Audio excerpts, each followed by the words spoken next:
મિત્રો આજે હું બનાવું છું મેથી અને બેસનનું શાક, જે લસણથી ભરપૂર હોવાથી એને લસુણી મેથીનું શાક પણ કહેવામાં આવે છે અને ગુજરાતી લોકોનો આ ખૂબ જ ફેવરિટ છે, ખૂબ જ ટેસ્ટી બને છે। તો સૌપ્રથમ આપણે એક સ્ટીલની કડાઈમાં 2 ચમચા તેલ લીધું છે, કારણ કે આ શાકમાં થોડું તેલ વધારે જોઈએ છે અને ત્યારબાદ ભરપૂર લસણ એડ કરવાનું છે।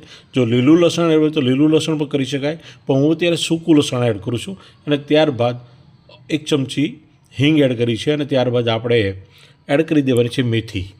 તો લીલી મેથીને બરાબર ધોઈ સાફ કરીને આપણે એડ કરી દીધી છે અને તરત આપણે હળદર એડ કરી દેવાની છે, લાલ મરચું પાવડર એડ કરવાનો છે અને ત્યારબાદ સ્વાદ મુજબ મીઠું એડ કરી દઈશું।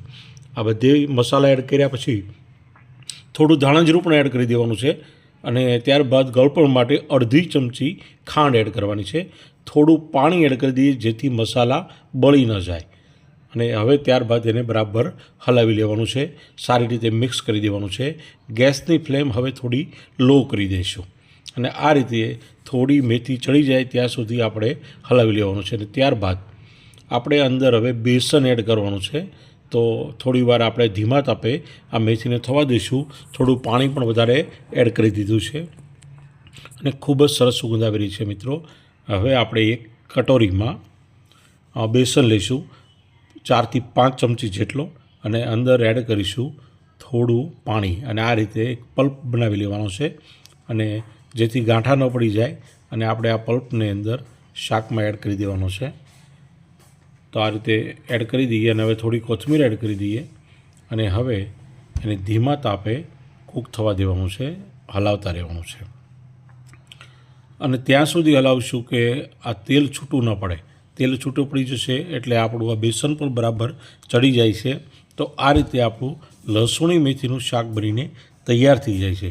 તો મિત્રો તમે જોઈ શકો છો કે તેલ પણ છૂટું પડી ગયું છે અને આ રીતે આપણું શાક બનીને તૈયાર થઈ ગયું છે।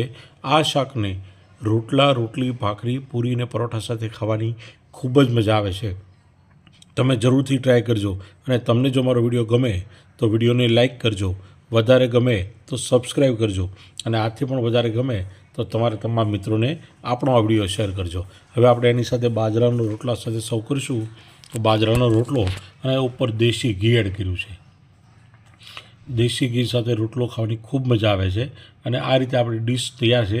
બાજુમાં આપણે તુરિયાનું શાક પણ બનાવ્યું છે અને આ મેથીનું લસુણી શાક પણ બનાવ્યું છે અને આપણે બધું એ સિવાયનું જે કાંઈ આપણે પીરસવાનું હોય, ધારો કે ફ્રૂટ્સમાં અત્યારે પપૈયાની સિઝન છે તો થોડો પપૈયો પણ લીધો છે અને રાયતા મરચાં પણ આપણે લીધા છે અને આ રીતે આપણી આ ડીશ બનીને તૈયાર થઈ ગઈ છે અને આ કાઠિયાવાડી ડીશ, ગુજરાતી ડીશ લોકોને ખૂબ જ પસંદ પડે છે અને આવું ચટપટું શાક બનાવવા માટે અને વધુ શાકના વિડીયો જોવા માટે મારી ચેનલને સપોર્ટ કરો।